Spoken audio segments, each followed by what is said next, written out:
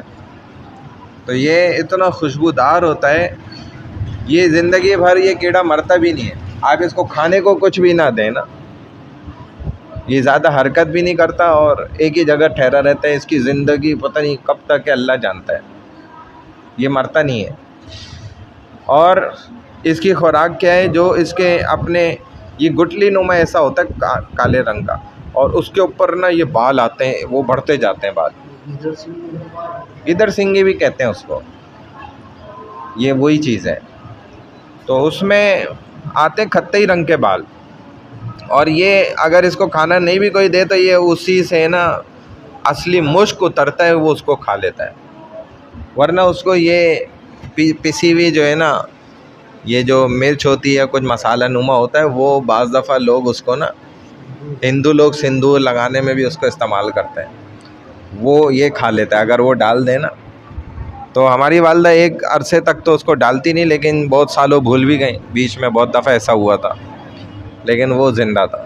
تو اس کے بال سے اصلی مشک نکلتا ہے، تو اس کے جب آپ اس کو کسی چیز میں آپ نے رکھا ہے کھولیں گے نا، اگر یہاں کھول دیں گے تو یہ باہر سے لوگ آئیں گے پوچھنے، یہاں کے لوگ تو پوچھیں گے بھائی دکھاؤ کیا چیز ہے، باہر سے آئیں گے لوگ، اتنی ایسی خوشبو ہوتی ہے، اور اصلی خوشبو ہے، مشک اصلی مشک اس کے بالوں سے پیدا ہوتا ہے۔ تو وہ بال کاٹ لو، وہ تھوڑے عرصے میں پھر بڑھ جاتے ہیں، ایسی قدرت ہے۔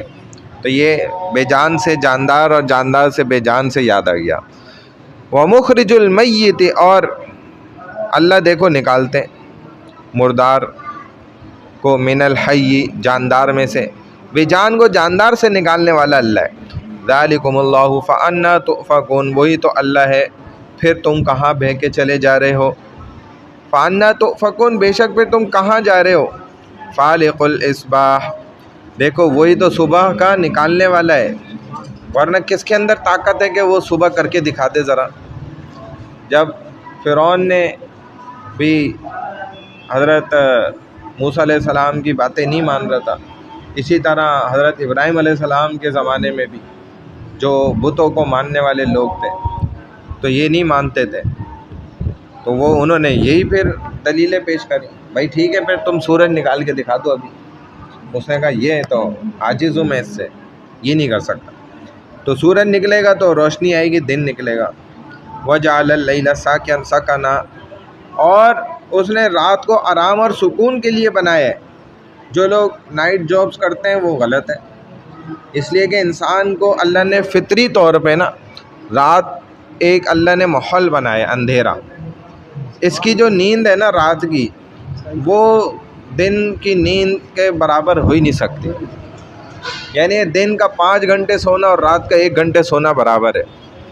اور جو انسان رات کو جاگتا ہے دن کو سوتا ہے وہ تو ویسے اس کی عمر زندگی آدھی ہو جاتی ہے، مر جاتا ہے آدھی زندگی میں۔ جسم میں ایک سیل ہے جو اللہ تعالیٰ نے بنایا ہے، وہ جب روشنی نہیں ہوگی تو وہ سوئے گا۔ دیکھیں روشنی ہوگی یعنی انسان کے جو سیلس ہیں، ہاں آپ کچھ بھی کر لیں، کچھ بھی کر لیں، ہم یا سو رہے ہیں ہاں وہ نہیں سو رہا، تو 24 گھنٹے جاگ رہا ہے۔ بتائیں، تو یہی ہے کہ رات میں جو ہے نا وقت پہ ہر چیز اللہ نے طے شدہ کی ہے، تو اسی لیے نائٹ جابس کرنے والے لوگ کرتے ہیں، مجبوری ہے، اور رات کی نوکری کے اسی لیے پیسے بھی ڈبل ملتے ہیں، تکلیف دہ ہوتی ہے، پریشان کن ہوتی ہے، اور رات میں زیادہ تر جو ہے دیکھا جائے تو نیکی کے مقابلے میں نا گناہ کے کاموں کی طرف انسان زیادہ مائل ہو جاتا ہے۔ تو یہ ساری صورتیں، اسی لیے رات کہتے ہیں کہ کالی نہ کرو بلکہ گوری کرو۔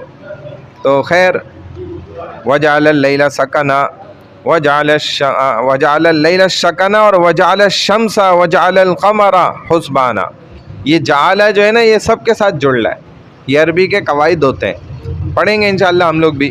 تو وہی صبح کا نکالنے والا ہے، اور اس نے رات کو آرام سکون کے لیے بنایا، اسی نے سورج اور چاند کے طلوع اور غروب کا حساب مقرر کیا ہے، یہ اس ذات کا مقرر کردہ ہے، ذالک تقدیر العزیز العلیم، جو بڑے نظام کو مقرر کرنے والا ہے، بڑا علم والا ہے۔ وَهُوَ الَّذِي جَعَلَ لَكُمُ النُّجُومَ لِتَهْتَدُوا بِهَا فِي ظُلُمَاتِ الْبَرِّ وَالْبَحْرِ، اسی نے تمہارے لیے ستاروں کو پیدا کیا تاکہ اب ہر ایک دنیا میں موجود چیز جو ہے مخلوق ہے، اس کا فائدہ ہے، ہم نہیں جانتے۔ تو کہتے ہیں کہ سورج جو ہے یہ آپ کی کھیتی کو، پھلوں کو پکاتا ہے، اور چاند جو ہے اس کے اندر جو ہے ذائقے کو پیدا کرتا ہے، مٹھاس کو، اور تارے جو ہیں یہ اس کے اندر رنگت کو پیدا کرتے ہیں، رنگ دیکھیں، اور زمین تو پوری مدد کرتی ہے اس کو آگے بڑھنے میں، مضبوط ہونے میں، پانی اس کی پیاس بجھانے میں، اس کو گروتھ دینے میں۔ تو یہ ساری چیزیں اللہ نے فائدے کی بنائی ہیں، ذریعے تاکہ تم ان کے ذریعے خشکی اور سمندر کی تاریکیوں میں راستہ معلوم کر سکو، راستے بھی بتاتے کیونکہ اپنی جگہ پہ ٹھہرے ہوئے اوپر کے نظام کو لے کر، تو انسان ان کے ذریعے سے راستے بھی، اور یہ ایک بڑا زبردست علم تھا ایک زمانے تک، اب بھی جو ملا ہیں، کشتیاں چلانے والے اور جو اس لائن کے لوگ ہیں وہ اس سے مدد حاصل کرتے ہیں، صحراؤں میں سفر کرنے والے لوگ اس سے مدد پکڑتے ہیں۔ قد فصلنا الآیات لقوم یعلمون، بے شک ہم نے علم والوں کے لیے دلائل خوب کھول کر بیان کر دی ہیں۔ وَهُوَ الَّذِي أَنشَأَكُم مِّن نَّفْسٍ وَاحِدَةٍ، اور اسی نے تمہیں ایک جان سے پیدا کیا ہے، پھر ہر ایک کے لیے ایک ٹھہرنے کی جگہ دنیا ہے، فَمُسْتَقَرٌّ، مستقر ٹھہرنے کی جگہ، وَمُسْتَوْدَعٌ، اور ایک سونپے جانے کی جگہ ہے۔ قد فصلنا الآیات لقوم یفقہون، سونپے جانے کی جگہ کیا ہے؟ قبر، کیونکہ قبر ایک ایسا مکان ہے، ایک ایسا پلاٹ ہے، ایک ایسی جگہ ہے جو دنیا میں ہر انسان کو لوگ فری میں دلاتے تھے، زندگی میں نہیں دلاتے اس کو پلاٹ، اور اس کا پلاٹ دینے کو تیار نہیں ہوتے، قبضہ کر کے بیٹھے ہوئے ہوتے ہیں، اور پتہ ہوتا ہے کہ بھائی یہ اس کا حصہ ہے، یہ اسی کی ملکیت ہے، اونرشپ ہے، میرا نہیں ہے، لیکن مرنے کٹنے کو تیار ہوتے ہیں، اس کی جگہ زندگی میں دینے کے لیے تیار نہیں ہوتے۔ ایسے ہی بڑے بڑے ادارے فیڈرل گورنمنٹ کے بھی لے لیں، جو انسان آن مطلب جاب ہوتا ہے نا، پوسٹ پہ ہوتا ہے، ایکٹیو ہوتا ہے، اس کو جو ہے کوئی گھر نہیں دیتے، اس کو کوئی مراعات ایسی فائدہ مند نہیں دیتے، جب وہ بوڑھا ہو جاتا ہے، سروس پوری کر چکا ہوتا ہے، اور اگر وہ خدا نخواستہ مر جائے آن ڈیوٹی تو پھر وہ 1 کروڑ کا ہوتا ہے، اس کے گھر والوں کو ملتے، چاہے وہ چپڑاسی کیوں نہ ہو، تو تقریباً 90 لاکھ 1 کروڑ کے قریب سارے پیسے ملا کے گھر والوں کو مل جاتے ہیں۔ یعنی ان باتوں سے کیا ثابت ہوتا ہے؟ انگریز کا قانون ہے کہ زندہ انسان کی اہمیت نہیں اور مرے ہوئے کی اہمیت بن گئی، وہی ہاتھی کے دانت جو ہے دکھانے کے اور کھانے کے اور والے حساب ہو گئے۔ واقعی یہ ہوتا ہے، جب بندہ مر جائے سن کوٹے پہ بچے کو نوکری بھی ملتی ہے، گھر کے پیسے 60 لاکھ الگ ملتے ہیں، 40 لاکھ ایک اور چیز کے ملتے ہیں، کر کے کروڑ مل جاتا ہے، لیکن بیچارہ جب زندہ تھا تو فاقے بھی کر رہا ہوتا تھا.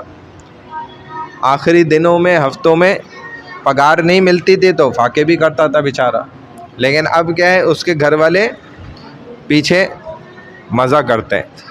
تو زندہ انسان, اب قبر کیا ہے, ہر انسان اس کو دلا دیتا ہے یہ ایسا پلاٹ ہے اور قیامت تک کا پلاٹ ہے. بھلے کوئی اور بھی آ جائے گا اس پلاٹ میں, لیکن اس کو کوئی نکالے گا نہیں وہاں سے. ایک قبر میں ابھی ہمارے ایک دوست نے خود بتایا, اور یہ ٹرینڈ چل رہا ہے, یہ اب مشہور ہو گئی چیز. تو ادھر ان کے والد کی قبر پہ دوسرا بندہ کڑوا فاتحہ پڑھ رہا تھا. تو ان کے بڑے بھائی کہیں فن لینڈ میں ہوتے ہیں, وہاں سے آئے ہوئے تھے. وہ اس کو دیکھا کہ بھائی یا تو یہ ہمارے ابا کو جانتا ہوگا. جب پڑھ کے فارغ ہو گیا تو اس نے پوچھا کہ آپ ان کو جانتے ہیں کیا؟ تو اس نے بولا نہیں, یہ تو میرے ابا کی قبر تھی. کہنے لگا یہ کیسے؟ کہہ رہے یہ انہوں نے آپ کو میرے ابا کی قبر ہی بیچ دی ہے. میں تھوڑا عرصہ نہیں آ سکا تھا, کچھ مجبوری تھی, میں بھی کہیں گیا ہوا تھا. تو اب آیا ہوں تو وہ ابا کا کتبہ بھی غائب ہے اور آپ کے والد کا لگا. میں کیا کریں, ادھر تو یہی ماحول ہے. وہ بھی سمجھ گیا بیچارے, افسوس ہوا. تو وہ جا کے اس کو پکڑا تو اس نے کتبہ نکال کے دے دیا, اندر رکھا ہوا تھا اس نے. یہاں پہ ایسا ہوتا ہے. قبرستان میں بیچی جا رہی ہے. ہاں میرا عزیز ہے وہ اپنے بیٹے کی قبر میں دفن. ہاں یہ ہوتا ہے. اور اب یہ ہو بھی رہے کہ جو ہے نا بھائی قبر چاہیے, اب فوری انتقال ہو گیا, پتہ تو نہیں ہوتا انسان, پہلے سے تو نہیں پتہ ہوتا کہ ابھی مرے گا کب مرے گا. تو وہ لوگ بولتے ہیں بھائی اب مثال کے طور پہ والد خدا نخواستہ انتقال ہوا اور والدہ کا پہلے ہو گیا تھا, تو کہتے ہیں بھائی والدہ کی ہی قبر میں ہی ساتھ ہی دفنا دیتے ہیں, ڈبل تختی کر دیں گے. تو اس میں بھی خیر کوئی حرج نہیں, علماء سے شرعی مسائل پوچھ لیں, نہیں وہ اجازت دیں. ہیں بیچنے پر مطلب بیچنے سے زیادہ پہلے اچھا کام یہی ہے کہ اپنے ہی لوگ ڈالتے جاؤ وہیں. وہ پتہ ہی کیا, مختلف قبرستان ہیں ان کراچی ہاں جن کو باقاعدہ طور پر بینڈ کر دیا, ہاں. مگر وہاں ابھی بھی قبریں بن رہی ہیں. کیا پوچھتے ہیں کہ آپ کا اس میں کوئی رشتہ دار موجود ہے یا نہیں, ہاں انہوں نے کہا وہیں ہاں. بنا دیتے ہیں. تو اس میں کہتے ہیں کہ جی آپ اسی قبر میں آپ کو لگنا. اور ایک حیرت انگیز بات بتاتا ہوں. میرا اپنا تایا, ایک میرا اپنا سگا تایا کا لڑکا, ہاں یہ وہ تایا اپنے بیٹے کی قبر میں, اور میرا بھائی جو اپنے یعنی تایا جو اپنے باپ کی, اس کا بیٹا جو فوت ہوا وہ اپنے باپ کی قبر میں, اور میرا بھائی جو ہے وہ اپنے بیٹے کی قبر میں. بتائیں. تو وہ جو واقعہ ہوا, واقعہ تو تفصیلی ہے, مختصر صرف مدعے کی بات بتا دیتا ہوں کہ ایک خاتون کا انتقال ہوا. اب ان کے آگے پیچھے تو بہت لوگ تھے, اولادیں ڈاکٹر بھی تھیں, لیکن سالوں سے قطع تعلق ہی, کوئی آئے نہیں. سب کو میں نے خود فون کرے. تو آخر ان کی پھر غسل کروایا, جو کچھ کرا کے قبر کا انتظام کروایا میں نے, الحمدللہ اللہ نے توفیق دی. تو سخیہ سن کے اندر سید خاتون تھی ماشاءاللہ. سخیہ سن میں وہ بندے کو میں نے بتا دیا بھائی یہ نوعیت ہے, ان کے آگے پیچھے بہت لوگ ہیں لیکن کوئی نہیں آ رہا, میں اکیلے لے کر آ رہا ہوں. خاتون کا رات ہو گئی تھی, 12-1 کا وقت تھا. تو اس نے الحمدللہ جو ہے نا, اس نے بولا پیسوں کا کوئی مسئلہ نہیں, آپ لے آئیں, میں قبر تیار, 1 بجے آ جائیں. ہم اتفاق سے فارغ بھی 1 بجے تک ہی ہوئیں گے, نماز جنازہ وغیرہ سب سے. حالانکہ ہم بڑا ایمبولینس میں ہی لے کر چلا گیا تھا میں, بڑا ہم سوچ رہے تھے یار نماز جنازہ کیسے ہوگی, بہت چیزیں سوچ رہے تھے. الحمدللہ بڑا مدرسہ تھا ادھر, طلبا عشاء کے بعد اپنی تکرار میں لگے تھے, مجمع تھا طلبا کا ایک, یعنی صفحے بن گئی اتنی. تو ہم نے پڑھایا جنازہ, وہاں سے لے آئے ادھر سخیہ سن. یہ بھی 1.5-2 سال پرانی بات ہے. تو بندے نے جہاں سے سخیہ سن کا قبرستان شروع ہو رہا ہے نا, سخیہ سن چرنگی سے جب آپ آتے ہیں, جس دیوار سے شروع ہو رہا ہے اسی دیوار کے ساتھ چلتے چلتے میں خیال ہے 30ویں-35ویں قبر دیوار کے ساتھ ہی اس نے بنائی ہوئی. اور وہ قبر اس نے مجھے خود بولا کہ یار آپ نے کتنے پیسے دینے. میں نے بولا 10,000 دے سکتا ہوں. اس نے بولا 10,000 دیتے. 10,000 میں ماشاءاللہ اس نے, اور اچھے سے آ کے لڑکوں نے اس وقت بھی, اس ٹائم پہ بھی سلیپیں لگائیں مٹی سے, اور پھر بعد میں خطبہ سب لگوا دیا. جہاں پر مطلب قبر نہیں ملتی, واقعی یہ کہہ رہے ہیں, اور قبریں ایسی اوپر نیچے ہیں کہ, اور مہنگی الگ ہے, مہنگی الگ ہے. تو 10,000 میں اس نے خود بولا کہ یار یہ چیز ہے. یہ تو میں بہت ہاں وَهُوَ الَّذِي بیس قبرستان ہے جن کو بالکل گورنمنٹ نے بینڈ کر دیا. اور یہ اصل میں دیکھیں اس وجہ سے ہو رہا ہے کہ علماء کے ہاتھ میں نہیں دے رہے قبرستان. ان کو پتہ ہے دکانیں بند ہو جائیں گی. مولوی تو کیا کرے گا شریعت کے مطابق برابر کرے گا بلڈوزر پھیر کے, اور فری میں پھر قبریں اسٹارٹ. تھوڑے تھوڑے عرصے میں اس کے پارٹ بنا دیتے ہیں قبرستان کے 5-6. ایک پارٹ جو ہے اتنے سال بعد وہ برابر ہو جائے گا, ادھر پھر قبریں شروع. اگلا پارٹ پھر برابر ہو جائے گا, ادھر پہ قبریں شروع. یعنی کہ ختم نہیں ہوگا سلسلہ. اور اس میں بعض لوگ صحیح نکل آتے ہیں. تو یہ مولوی کا ہی کام ہے, یہ ان کا کام نہیں ہے. یہ جو انہوں نے یونینوں کو اور ادھر ادھر سب یہ انہوں نے کاروبار بنا دیا اس کو سارا, اور وہ 1 روپیہ نہیں لیں گے آپ سے, مفت قبر دیں گے. اور یہ ٹائلو وائلو اور یہ جو ماربل وربر یہ سب کاروبار بند ہو جائیں گے سیدھا. یہ سعودیہ میں یہی ہے. میں نے خود وہاں تدفین کیے, میں نے خود دیکھا ہے. جنت البقیع میں, جنت المعلی میں خود گیا. نظام ہی الگ ہے ماشاءاللہ. اور فری قبریں پوری آپ کو فیسلٹیز ملتی ہیں. اے سی کمرے وہاں بنے ہوئے. قبرستان جب آپ جائیں گے انٹرنس پہ ہی وہاں ہال میں بیٹھ جائیں, فل ایئر کنڈیشن, سب سے ملیں. بڑا نظام ہی الگ ہے. تو یہ جب مولوی کے ہاتھ اگر دے دیں نا علماء کو, اور واقعی علماء کے ہاتھ میں جو آپ نظام دیں گے وہ سیدھا کر دیں گے. یہ فری ہو جائیں گی قبریں شبریں سب. یہ تو ان کا کاروبار بند ہو جائے گا, مسئلہ ہی ہے. تو وہ یہی طریقہ ہے, جو صحیح نکل آئے گا اس کا وہ الگ ڈپارٹ بناتا, الگ جگہ. بھائی یہ الگ ہی لوگ ہیں, ان کو پھر نہیں چھیڑتے, وہ ایسے کم ہوتے ہیں.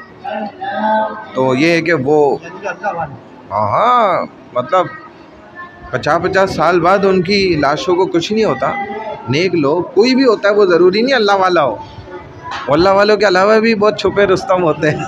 ان کی ایسی نیکیاں ہوتی ہیں کہ ان کی لاش کو کوئی چھو نہیں سکتا. وَهُوَ الَّذِي أَنزَلَ مِنَ السَّمَاءِ مَاءً, اور اسی اللہ نے آسمان سے پانی برسایا. فَأَخْرَجْنَا, پھر نکالا اس سے ہی نا, بِهِ نَبَاتَ كُلِّ شَيْءٍ, اس کے ذریعے سے ہر قسم کی نباتات کو نکالا. فَأَخْرَجْنَا مِنْهُ خَضِرًا, پھر اس سے سبز ڈالیاں نکالیں.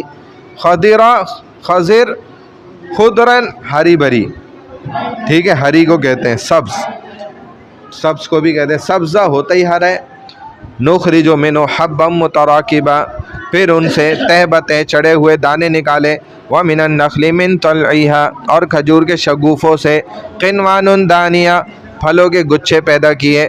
وجنات من اعناب والزیتون والرمان مشتبہا وغیر متشابہ, جو کیا ہے ایسے پیدا کیے جو بوجھ کی وجہ سے نا نیچے لٹکے ہوئے ہوتے ہیں, بھاری ہوتے ہیں تو لٹک جاتے ہیں وہ زبردست. اور انگور اور زیتون اور انار کے باغ, جو بعض ایک دوسرے سے ملتے جلتے بھی ہیں. بعضوں کی مشابہت اور رنگت دکھنے میں ایک جیسے بھی ہیں, اور کچھ ایک دوسرے سے ملتے جلتے نہیں بھی ہوتے, وہ بالکل الگ ہوتے ہیں. یہ بھی ہے. انظروا الی ثمرہ اذا اثمر وینعی, جب درخت پھل لاتا ہے تو اس کے پھل اور اس کے پکنے کی کیفیت کو دیکھو. ان فی ذلک لآیات لقوم یؤمنون, ان میں ان لوگوں کے لیے دلائل ہیں جو ایمان رکھتے ہیں. وجعلوا للہ شرکاء الجن, اور لوگوں نے شیاطین کو اللہ کا شریک قرار دے رکھا ہے. وخلقهم وخرقوا له بنین وبنات بغیر علم, حالانکہ انہیں بھی اللہ ہی نے پیدا کیا, اور لوگوں نے اللہ کے حق میں بیٹے اور بیٹیاں بلا سند تراش رکھی ہیں. ایسا کیسے ہو سکتا ہے؟ سبحانہ, وہ تو پاک ہے. وتعالی, اور برتر ہے, اونچا ہے. اما یصفون, ان باتوں سے جو یہ اس کی طرف منسوب کرتے ہیں. ایسا نہیں ہے رب ہمارا, کیونکہ اولاد ہونے سے اور والدین ہونے سے انسان کیا ہو جاتا ہے, وہ جو بھی ہے وہ کمزور ہو جاتا ہے, وہ اس کی کمزوری ہے. اولاد کی وجہ سے والدین بعض دفعہ وہ کام کر جاتے ہیں جو زندگی میں انہوں نے کبھی نہیں سوچا ہوتا. اور ہم نے خود دیکھا بھی ایسا, اپنے بھائیوں کو بھی دیکھا کہ وہ اپنے مطلب لڑکپن میں جب ہم بہت چھوٹے تھے ان کو دیکھتے تھے, جوانی میں, پھر ہم تھوڑے بڑے ہوئے, پھر ادھیڑ عمر میں شادی سے پہلے بھی ان کی جو طبیعتیں تھیں وہ الگ تھیں, اور شادی کے بعد ان کے اپنی اولادوں کے لیے طبیعت بالکل آسمان زمین کا فرق آ گیا. یعنی کہ اتنا بڑے فرق آ جاتے ہیں اولاد کی وجہ سے انسان کے اندر. تو یہ فطرت ہے, اس میں کوئی برائی کی چیز نہیں ہے, فطرت ہے انسان کی, ہو جاتا ہے. تو انسان یا جو بھی ہے جس کی اولاد ہوگی یا وہ کسی کی اولاد ہوگا تو وہ تو کمزوری کی نشانی ہے، تو اللہ کمزوریوں سے پاک ہے۔ بدیع السماوات والارض، وہی آسمانوں اور زمین کا موجد یعنی اثر نو پیدا کرنے والا ہے۔ انا یکون لہ ولد، اللہ کے ہاں اولاد کیسے ہو سکتی ہے، خود سوچو۔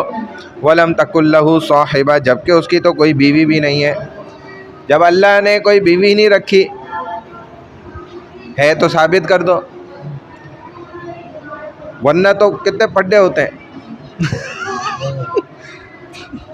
مطلب کیا؟ حضرت آدم کے بیٹے کے پہلے ہی قتل اسی پر، ہاں اسی وجہ سے تو مطلب چلو ہم آپ کی بات مان لیں بھائی اللہ کی بیوی بھی ہے، ایک ہو تو کیا اس سے کبھی لڑائی نہیں ہوتی؟ وہ بھی تو پھر اللہ جیسی طاقت رکھتی ہوگی، کچھ تو طاقت ہوگی اس میں بھی، پھر بچوں کی لائن الگ ہوگی۔ تو جب بیوی صرف ہو تو ایک وقت آئے گا کہ پھڈا تو ہوگا، لڑائی تو ہوگی، تو کوئی لڑائی نظر تو آئے۔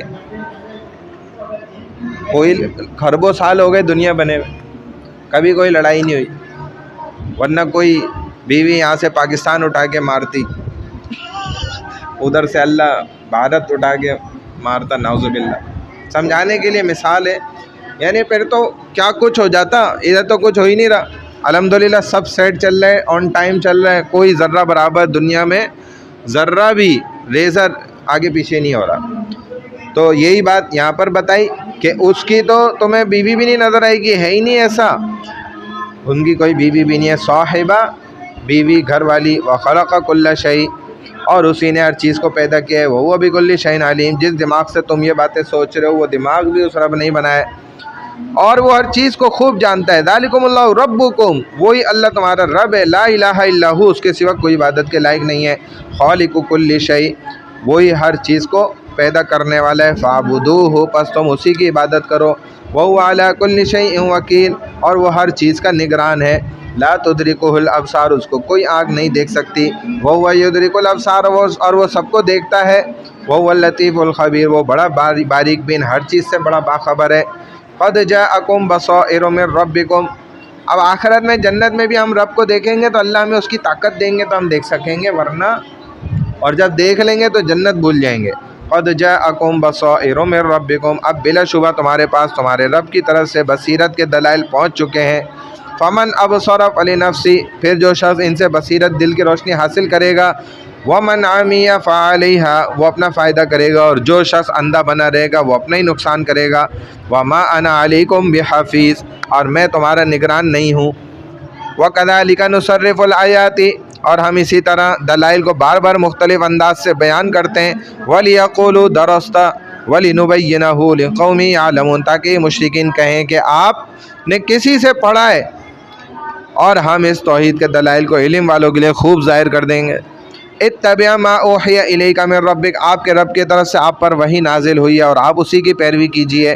لا الہ الا ہو، صلی اللہ کے علاوہ کوئی عبادت کے لائق نہیں ہے۔ وَأَعْرِضْ عَنِ الْمُشْرِكِينَ، اور مشرکین سے کنارہ کشی اختیار کیجیے۔ وَلَوْ شَاءَ اللَّهُ مَا أَشْرَكُوا، اور اگر اللہ چاہتا تو یہ مشرکین شرک نہ کرتے۔ وَمَا جَعَلْنَاكَ عَلَيْهِمْ حَفِيظًا، اور ہم نے آپ کو مشرکین کا نگران نہیں بنایا ہے۔ وَمَا أَنْتَ عَلَيْهِمْ بِوَكِيلٍ، اور نہ ہی آپ ان پر کارساز ہیں۔